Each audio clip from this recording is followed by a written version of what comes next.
السلام عليكم ورحمة الله وبركاته طلابنا الأعزاء. اليوم محاضرتنا راح تكون عن الأملاح الشحيحة الذوبان اللي هي البارت الأخير من الفصل الثالث عندنا في الكيمياء للصف السادس العلمي. هذا الموضوع اللي احنا نسميه بالذوبانية. الذوبانية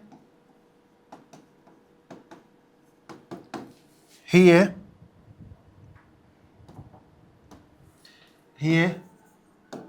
عدد المولات المذابة في لتر واحد.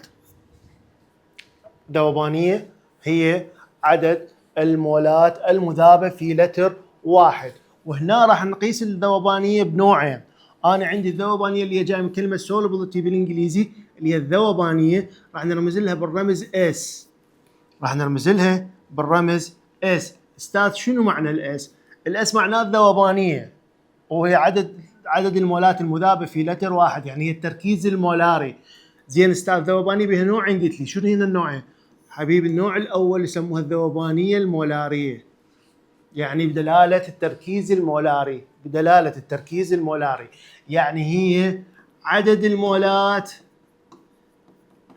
المذابه في لتر، اللي هي الذوبانيه راح ندرسها احنا، واللي احنا نستخدمها بالمسائل الرياضيه راح نستخدمها في هذا الموضوع. النوع الثاني الذوبانيه الغراميه، ذوبانيه لكن بالغرام. زين هي شنو تعريفها؟ نفس التعريف، بس هي مو عدد المولات. هنا ما راح تكون عدد المولات، راح تكون استاذ هي عدد الغرامات المذابه في لتر واحد. لو تلاحظوا وياي الذوبانيه المولاريه وحداتها شنو؟ هي وحداتها مول على لتر، لكن هنا بالغراميه هي غرام على لتر. زين هنا اريدك ملاحظه مهمه جدا تنتبه لي عليها، انه اني في المسائل الرياضيه اشتغل بس بالمولاريه، اشتغل فقط بالمولاريه، ما اشتغل بالغراميه. يعني اذا اعطاك بالغراميه غرام على اللتر لازم تحولها الى المولاريه بالمول على اللتر. زين تسالني استاذ شلون احولها؟ راح اقول لك شلون تحولها بكل بساطه. عندي قانون او في التحويل تحول لي المولاريه للغراميه والغراميه الى المولاريه. شنو هو القانون؟ باوع وياي.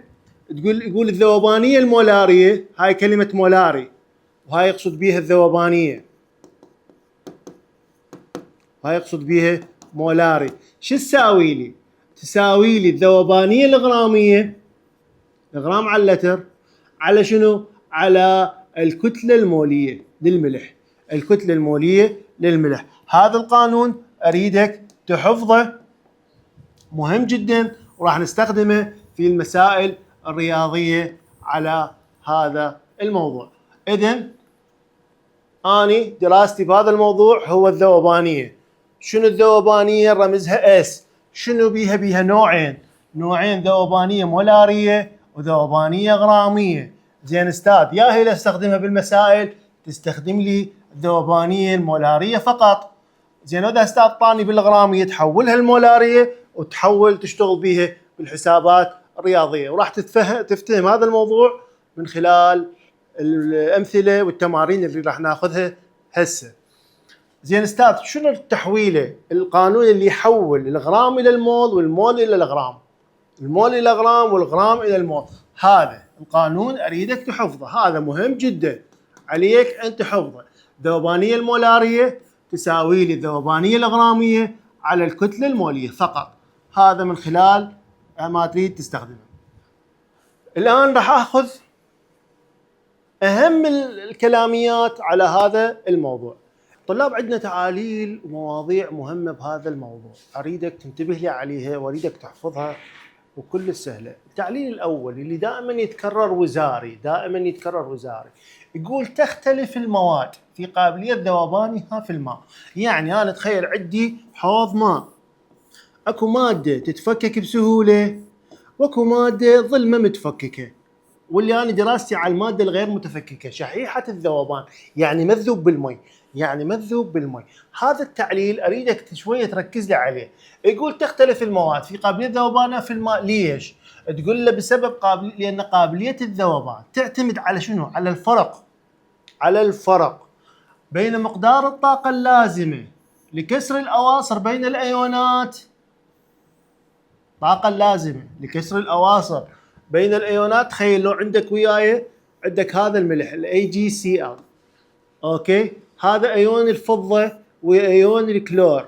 زين استاذ، الطاقه اللازمه لكسر هذا الملح، كسر هذا الايون، فصل هذا الايون عن هذا، كلما كانت الطاقه كبيره كلما كانت قابليه الذوبان اعلى. كلما كانت الطاقه قويه بيناتهم، رابطتهم ربطه قويه، فما راح يتفكك بالمي بسهوله كلش عاليه. وبعد ومقدار ما ينتج من طاقه نتيجه انتشار هذه الايونات. مو ينتشر بالمي، ايش قد الطاقه اللي ينتشر بها الايونات؟ الطاقه الفرق بينات، الفرق بالطاقه هو الفرق بالطاقه هو اللي يعتمد عليه قابليه الذوبان. شباب، السؤال اللي ثاني المهم جدا واللي يريدك تنتبه له عليه، يقول شنو سبب شحة ذوبان الاملاح؟ يعني هذا الملح من يوقع بالمي ليش ما يذوب بالمي؟ تقول له بسبب قوة التجاذب. اكو قوة تجاذب، هاي قوة التجاذب بين الايونات. قوة التجاذب بين الايونات تخلي بين ايونات المادة مع بعضها البعض. كلما زادت قوة التجاذب كلما زاد شحة الذوبان بالمي. يعني شنو معنى هذا الكلام؟ يعني أنا عندي الملح شحيح الذوبان وعندي ملح سريع الذوبان. بالعكس، سريع الذوبان ما بقوة تجاذب بين الأيونات بسرعة تتفسخ بيناتها، لكن بشحيحة الذوبان وحدة لا مرتبطة بالثانية ارتباط كلش قوي. من التعاريف المهمة أيضا تعريف ثابت KSB، اللي هو شنو يقصد به؟ اللي هو يقصد به ثابت تأين الملح شحيح الذوبان. هذا يقول لك مثلا جاك تعريف، شنو تعريفه؟ تقول له هو مقدار ثابت وبثبوت درجة الحرارة يساوي حاصل ضرب الأيونات كلا مرفوع إلى أس يمثل عدد المولات في المعادلة الموزونة. وهذا هو الأساس اللي نعتمد به في حساب الذوبانية وفي حساب ثابت تأين الملح، اللي هو كالآتي. راح أخذ مثال، وليكن عندي كلوريد الفضة AgCl، هذا ملح شحيح الذوبان. هذا من اكتب معادلته، من يتفكك بالماء ايش راح يتفكك الى ايونات الفضة وايونات الكلور السالبة. اوكي استاذ، زين شلون اكتب القانون مالته؟ قلت لك هو القانون شو يساوي لي؟ حاصل ضرب الايونات كل المرفوع الى اس يمثل عدد المولات. هنا مولاته واحد بواحد، ما عندي هنا اكثر. هنا مولات الايونات واحد بواحد، يعني KSB. شلون اكتبه استاذ؟ راح اكتبه بهذا الصيغه. KSB يساوي تركيز الايون الاول اللي هو الفضه مرفوع الى اس، وش قد اس هنا؟ ايش قد اس بالمقام؟ واحد، فيكون اس واحد، في الايون الكلور ايضا واحد. لو ناخذ مثلا ناخذ BaOH باي 2. استاذ هذا قاعده؟ لا مو قاعده، هنا ملح شحيح الذوبان، هنا يتصرف تصرف ملح شحيح الذوبان. هذا شلون راح يكون شباب؟ راح يكون ايون الباريوم زائد 2OH. زين استاذ شلون اكتب القانون مالته؟ اقول استاذ KSB مالته، KSB قانون يساوي لي شو يساوي لي؟ تركيز الايون الاول اللي هو الباريوم ايش قد مولاته؟ واحد استاذ، فيبقى واحد ما عليه شيء. في تركيز الايون الثاني، شنو تركيز الايون الثاني؟ اللي هو الهيدروكسيد المرفوع الى اس، ايش قد اس هنا؟ 2، لان هنا عدد مولاته 2 في المعادله الموزونة. هنا كتبت القانون بصورة صحيحة جدا. لو كان أعطيك أي مثال ثاني، أي أمثلة ثانية، مثلا Ag2CrO4 كرومات الفضة. شلون تتفكك كرومات الفضة استاذ؟ تتفكك كرومات الفضة، خليك اكتبها هنا بصورة أوضح. Ag2CrO4 هنا شلون تتفكك؟ تفكك إلى 2Ag زائد CrO4 اللي هو تكافؤ سالب 2. استاذ زين استاذ شلون نكتب القانون؟ سهل القانون، تاخذ بس هذا بالقانون، هذا وهذا، هذا ما لك علاقه به، الملح ما لك علاقه به. فانت شلون تكتب القانون؟ تقول له استاذ KSB يساوي لي تركيز الايون الاول اللي هو الفضه في تركيز الايون الثاني اللي هو الكرومات. زين استاذ هنا الفضه تشوف قدامك تلاحظ ان الفضه هنا مولاته 2، فهنا شو يكون؟ هنا يكون 2. هنا ايش قد مولاته 1، فشو يكون؟ مولاته 1 وانكتبت بهذه الصوره. هذا ما اريد اكتب قانون الكي اس بي. شلون اكتب القانون؟ تكتب في حاصل ضرب الايونات كل المرفوع الى اس يمثل عدد المولات. اللي بعده راح اخذ امثله على التفكك، وهنا احنا من نفرض راح نفرض الذوبانيه، راح نفرض اسات نسميه، راح نفرض اسات بالمعادله. وليكن هذا الملح اسمه كلوريد الفضه، كلوريد الفضه. هذا شلون يتفكك شباب؟ يتفكك الى ايون الفضه زائد ايون الكلور. زين هنا ايش راح اسوي استاذ؟ راح افرض اس باس، مول واحد عندي فينفرض اس باس. شنو الاس استاذ؟ هو يقصد به الذوبانيه المولاريه اللي حكيت عليها في بدايه المحاضره. هنا نفرض اسات، هنا كم فرضت اسات، فشلون يكتب القانون؟ ينكتب القانون بهاي الصيغه، كي اس بي يساوي لي حاصل ضرب الفضه في حاصل ضرب ايون الكلور. زين الفضه ايش فرضنا؟ فرضنا اس، يعني استاذ اس في اس ايش راح يكون؟ راح يكون استاذ اس تربيع. اس تربيع يساوي لنا الكي اس بي، كي اس بي يساوي لنا اس تربيع. ناخذ هذا الملح كبريتات الباريوم،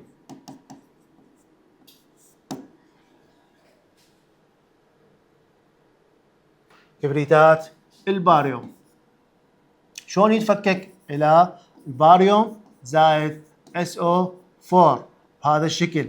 زين هنا ايش راح نفرض ايضا استاذ؟ نفرض اس باس. شلون نكتب القانون؟ كي اس بي يساوي لي ايون الباريوم، تركيز المولار ايون الباريوم في تركيز المولاري لايون الكبريتات. اذا هنا ايش فرض ثاني؟ اس باس، يعني استاذ معناه اس في اس، معناه اس تربيع. القانون راح يكون اس تربيع.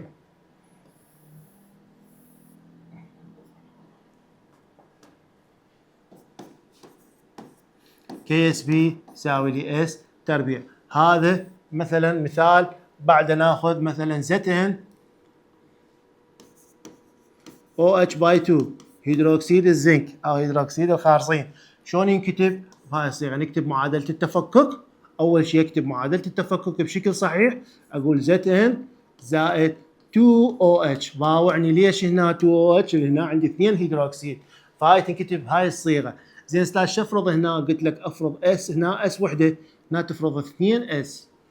اوكي استاذ شلون اكتب القانون؟ راح اكتب القانون كي اس بي يساوي لي ايون الزنك في ايون الهيدروكسيد تربيع. اوكي استاذ هنا ايش فرضت الخارصين؟ فرضت اس استاذ في، هنا ايش فرضت استاذ؟ هنا فرضت 2 اس. ايش راح يكون استاذ؟ راح يكون هنا 4 في 4 اس تربيع في اس. اس باس يصير اس تكعيب. ايش يصير؟ يصير اس 4 اس تكعيب يساوي لنا الكي اس بي. هذا يسموه ملح ثنائي، ملح ثنائي، جزء بي ثنائي. زين لو اخذ مثلا هذا الملح، هذا فوسفات الكالسيوم، اول شيء اكتب معادله التفكك بصوره صحيحه، اكتب معادله التفكك بصوره صحيحه. شو يكون؟ يكون 3 سي اي زائد 2 بي او 4 2 فوسفات، ايون الفوسفات. هنا ايش قد راح افرض استاذ؟ راح افرض 3 اس. وهنا ايش راح افرض؟ افرض 2 اس، لان هنا مولاته 2 وهنا مولاته 3. زين استاذ القانون شلون راح ينكتب؟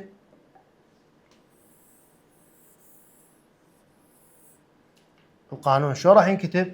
راح ينكتب استاذ كي اس بي يساوي لي ايون الكالسيوم تكعيب في ايون الفوسفات تربيع. ايش راح نفرض؟ احنا ايش فرضنا هنا؟ 3 اس تكعيب في 2 اس تربيع. ايش راح يكون؟ راح يكون 3 في 3 في 3 27 اس تكعيب في 2 اس 4 اس تربيع. الأربعة ويا هذا تنضرب يصير 108. 4 في 7 28 باليد 2. 4 في 2 8 و2 10 يصير 108 اس هنا تكعيب وهنا تربيع. شو يصير؟ يصير اس 5.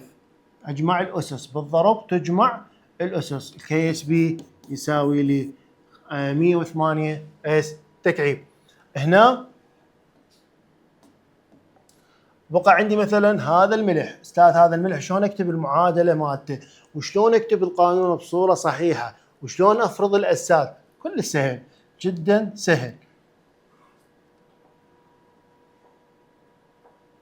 اخذ مثلا هذا الملح AlOH باي 3. شلون راح يكون؟ راح يكون Al ايون الالمنيوم زائد ايون الهيدروكسيد 3 OH.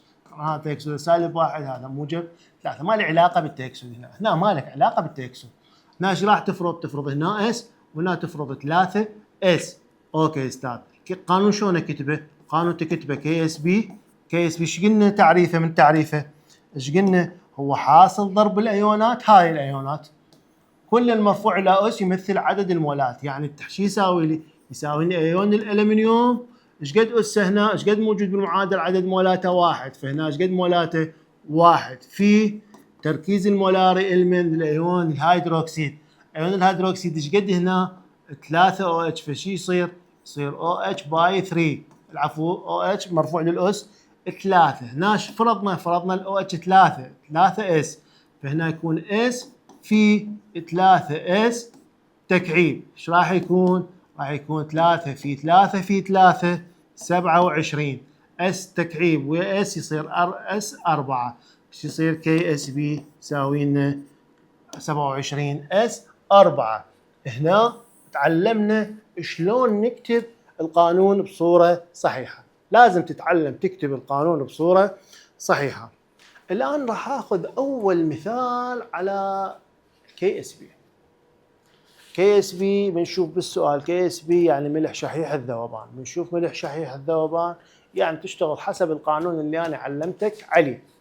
وتنتبه لي يريد ذوبانيه، احنا نشتغل قلت لك بالذوبانيه المولاريه بالاس ام. بالذوبانيه المولاريه. الذوبانيه الغراميه لا ما نشتغل بها. اذا جتنا ذوبانيه مولاريه نحولها الى مولاريه ونطبق القانون ونشوف هذا المثال. المثال يقول احسب قيمة ثابت الإذابة. حاصل الإذابة اللي هو شو يقصد به؟ يعني يريد استاذ الكي اس بي. يريد الكي اس بي. يريد الكي اس بي هو المطلوب بالسؤال. خلي ببالك انه الكي اس بي لازم عندي ذوبانيه مولاريه. انتبه لازم عندك ذوبانيه مولاريه وهنا طلع لازم طلع الكي اس بي. هنا الملح شو اسمه؟ كبريتات الباريوم. كبريتات الباريوم في لتر في محلوله المائي الذي يحوي على انتبه الذي يحوي على 0.00025 غرام من بي اي سي. الكتله الموليه مالته مطينيه. من نشوف كتله موليه ومن نشوف ذوبانيه غراميه. هنا مطيني ذوبانيه غراميه ومعطيك وياها كتله موليه. على مو شو تسوي؟ تحولها الى ذوبانيه مولاريه وبعدين نطلع الكي اس بي. اذا الخطوه الاولى احول الغراميه لانها ما مطيني اياها بالمولاريه، مطيني اياها بالغراميه. لازم احولها الى مولاريه وبعدين اطلع الكي اس بي. اذا الخطوه الاولى احسب الذوبانيه المولاريه. شنو استاذ القانون قلت لي بيه اللي يحسب الذوبانيه المولاريه؟ تتذكر القانون ايش قلت لك بيه؟ الذوبانيه المولاريه تساوي لي الذوبانيه الغراميه على الكتله الموليه. وشباب انت اذا شفت بالسؤال كتله موليه يعني انت عندك ذوبانيه مولاريه وغراميه وتحول وحده بعكس الاخرى. يعني لو مطيك اياها بالغراميه وتحولها المولاريه، لو مطيك اياها بالمولاريه وبعدين تحولها الى غراميه. هنا مطيني اياها بالغراميه فلازم احولها الى المولاريه. راح اطبق هاي العلاقه. اوكي، الخطوه الاولى راح اطبق هذه العلاقه. اذا قلنا الذوبانيه المولاريه تساوي ايش قد الذوبانيه الغراميه؟ 0.0025 على الكتله الموليه ايش قد؟ 233. اقسم هذا على هذا راح يطلع لي تقريبا 1.1 في 10 أس سالب 5. 1.1 في 10 أس سالب 5. اذا هنا طلعت الذوبانيه المولاريه. طلعت عندك الذوبانيه المولاريه. اوكي، هسه الان بكل بساطه تقدر تحسب الكي اس بي. استاذ شلون اكتب القانون؟ انا عندك هذا الملح اكتب التفكك مالته بي اي باريوم وبي هيدروكسيد الباريوم. هذا هيدروكسيد الباريوم او كبريتات الباريوم، العفو، كبريتات الباريوم. استاذ كبريتات الباريوم شلون اكتب التفكك مالتها؟ تكتبها بهاي الصوره بي اي اس او 4 كبريتات الباريوم. ايش راح يصير؟ راح يصير بي اي زائد اس او 4. زين، هنا طلعنا الاسات. احنا الاسات طلعنا هاي الاسات. هو شو يريد؟ الكي اس بي. شنو القانون؟ كي اس بي يساوي لي حاصل ضرب التراكيز المولاريه. يعني الباريوم، تركيز المولاري الباريوم في التركيز المولاري للكبريتات ويساوي لي اس في اس يساوي لنا الكي اس بي. شنو عندك مجهول شباب؟ هنا باوع المجهول عندك هذا. زين، هذا شنو؟ هذا اللي طلعته من الغراميه، حولته طلعت الغراميه. ايش راح يكون؟ 1.1 في 10 أس سالب 5 في 1.1 في 10 أس سالب 5. تضرب هذا ويا هذا ايش راح يكون؟ 1.2 في 10 أس سالب 5 في 10 أس سالب 5 يساوي 10 أس سالب 10. طلعنا قيمه ثابت حاصل الاذابه. ثابت حاصل الاذابه. الموضوع الفكره كل ما بالسؤال انه تحول الغراميه الى مولاريه وتطبق القانون بصوره سهله جدا. لو ناخذ المثال اللي بعده، المثال اللي تمرين هو يقول اذا علمت ان لتر واحد دائما كله في لتر، يعني عدد الغرامات المذابه في لتر، في المحلول المشبع لكرومات الفضه. كرومات الفضه مطيني كتله موليه، انتبه، مطيك كتله موليه يحتوي على هالقد غرام. هالقد غرام، شوف غرام باللتر، اللتر الواحد بهالقد غرامات. استاذ احسب ثابت حاصل اذابه يشبه ذاك السؤال بالضبط. تقول له الحل اول خليها ببالك، انا عندي غراميه ما اقدر اشتغل بها بالقانون، لازم احولها الى اس مولاريه وبعدين اطلع من قانون كي اس بي بصوره سهله جدا مثل ما يريد. اذا نفس خطوات الحل المثال اللي قبله، نفس خطوات القانون اللي هو شو يقول؟ ذوبانيه المولاريه يساوي لي خط كسر يساوي لي الذوبانيه الغراميه على الكتله الموليه للملح، ويساوي لي الذوبانيه الغراميه ايش قد؟ 0.215 على الكتله الموليه. ايش قد الكتله الموليه؟ 332. قسم هذا على هذا راح يطلع لك تقريبا 6.5 في 10 سالب 5. طلعت الذوبانيه الان المولاريه. طلعت الذوبانيه المولاريه، هسه شو اسوي؟ طلعت المولاريه تقدر تطلع الكي اس بي. شنو تكتب؟ معادله التفكك اول مره. شو تقول معادله التفكك؟ اللي هو كرومات الفضه AG 2 CrO4 كرومات الفضه. كرومات الفضة. شلون نكتب معادلة التفكك؟ 2Ag استاذ في العفو 2Ag زائد زائد CrO4. هنا نفرض S، هنا نفرض 2S. إذا الكي اس بي شو يساوي لي؟ يساوي لي الفضة مرفوع للأس تربيع على في أيون الكروم. أيون الكروم هو الأس وحدة قد 6.5 طلعناه في 10 أس سالب 5. وهنا عندي 2 اس يعني 2 في 6.5 فقط، ما تضربها في 10 أس سالب 5. فشي يصير 6.5 في 2 راح يكون 13 تساوي لي 13 في 10 أس سالب 10 أس سالب 5. ايش راح يكون؟ تربيع. وراح ايش راح يصير؟ راح يصير تربح هذا وتضرب هذا الرقم، راح يطلع لك هنا الناتج في 10 أس سالب 15. تشتغل على كيفك حسابيا راح يطلع الشغل مضبوط جدا. هذا المثال الثاني. هذا المثال وهذا التمرين اجى بالوزاري السنه الماضيه. من الاسئله جدا سهله في الذوبانيه، بس تطبق رياضيات بصوره صحيحه راح يطلع الموضوع عندك كلش سهل. التمرين اللي بعده يقول احسب الذوبانيه المولاريه. هنا يريد الاس ما يريد الكي اس بي. خلي ببالك من تسمع ذوبانيه يريد ذوبانيه مولاريه، يريد الاس ام دلاله المولات لملح كبريتات الرصاص PbSO4. اذا علمت ان حاصل الذوبان او حاصل ثابت الاذابه يساوي 1.6 في 10 سالب 5. هنا ما عندي قبل بس اطبق القانون. اول خطوه تكتب معادله التفكك. لازم تكتب معادله التفكك. المن PbSO4 ايش راح يصير؟ راح يصير ايون الرصاص زائد SO4 ايون الكبريتات. ناش نفرض اس باس، راح نفرض اسات هنا. ليش؟ لان هنا مولاتها واحد نفرض اس في اس. يعني الكي اس بي شو يساوي الاستاذ؟ يساوي لي ايون الرصاص في ايون الكبريتات. زين استاذ بيقول لي مو هذا تكافؤ ثنائي، ما لك علاقه بالتكافؤ، احنا نحكي بالمولات بالمعادله. هنا مول بمول، مول بمول تفككين. هنا ايش راح يكون؟ يكون اس في اس. ايش راح يكون؟ كي اس بي. هنا الكي اس بي دائما باوع. اذا شوف راد من عندك الاسات الذوبانيه يسالك بالسؤال ما الذوبانيه المولاريه، يعني الكي اس بي هنا عندك معلوم. الكي اس بي عندك هنا ايش بيه؟ لازم يكون معلوم. والعكس صحيح.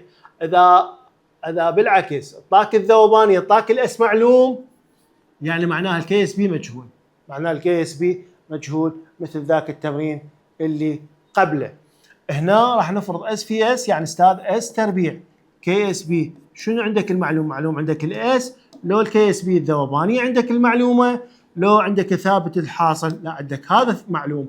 ايش قد قيمته؟ قايل لك 1.6 في 10 سالب 8 يساوي لنا اس تربيع. هنا راح نتخلص من التربيع. شلون نتخلص من التربيع؟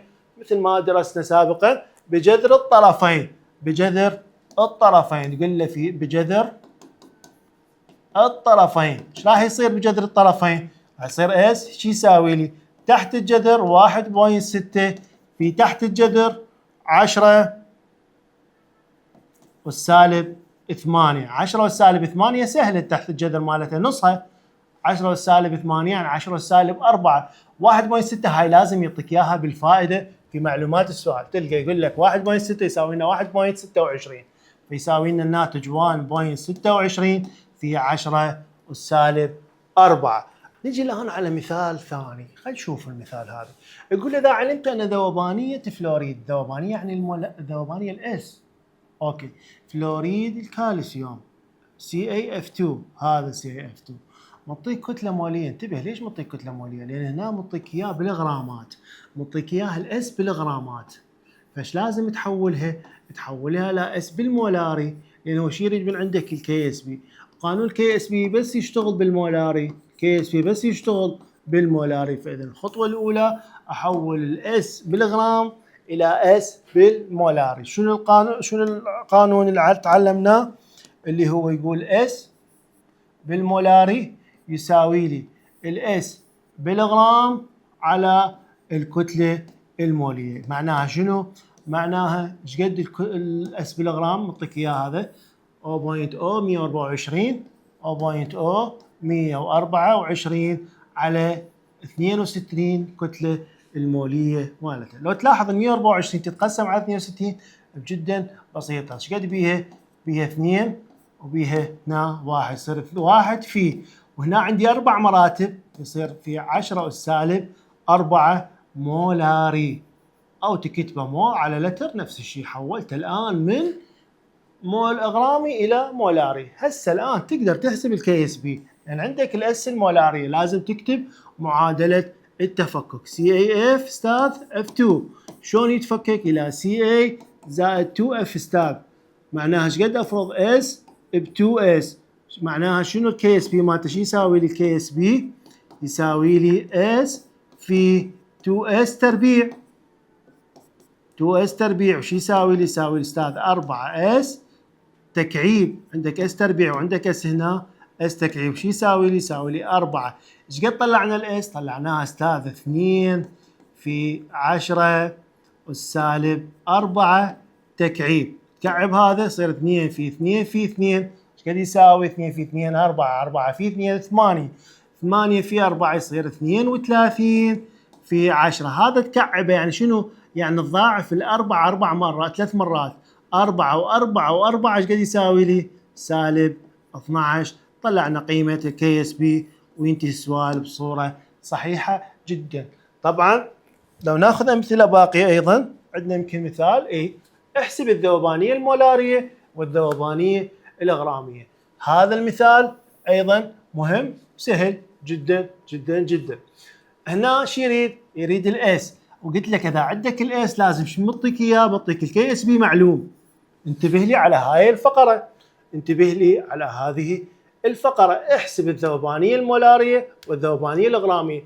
اذا انا من الكي اس بي راح احسب الذوبانية المولارية، وبعدين احول الذوبانية المولارية الى ذوبانية غرامية، وينتهي مطلوبات السؤال. الخطوة الاولى اكتب معادلة التفكك.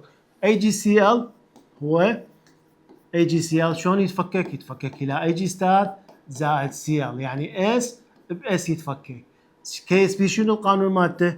حاصل ضرب الفضة، ايون الفضة في ايون الكلور، عفوا في ايون الكلور، وانا فرضت S في S، شو يصير؟ في S تربيع الكي اس بي. زين، هو شو يريد معلوم عندك؟ معطيك الكي اس بي يريد الاس.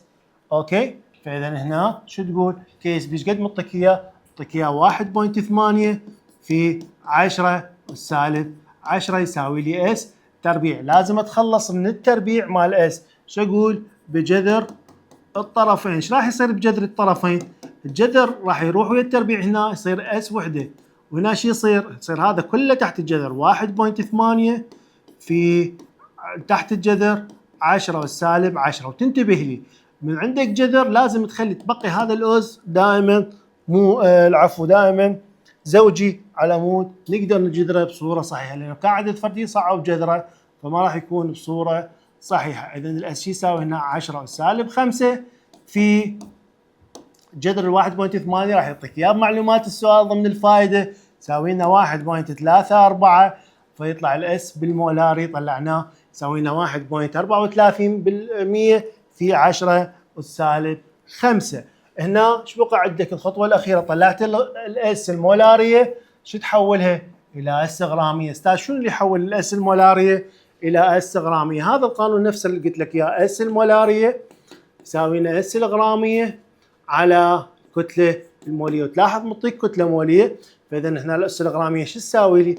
معناها حاصل طرفين في وسطين، راح تكون الأس المولارية في تضربها في الكتلة المولية، ويساوي لنا أس المولارية ايش قد طلعناه؟ 1.34 في 10 سالب 5 في الكتلة المولية تساوي لنا ايش قد الكتلة المولية؟ معطيك اياها 143. تضرب هذا فقط في هذا راح يطلع لك الناتج في 10 سالب 5. طلع بالمسودة على كيفك وتحل السؤال بصورة صحيحة. شباب ملاحظاتي بهذا الموضوع تخلي ببالك انه اذا اعطاك الاس الغرامية لازم تحولها الى مولاريه. ليش تحولها الى مولاريه؟ لانه انت ما تقدر تشتغل بالقانون مال كي اس بي اذا ما عندك اس مولاريه.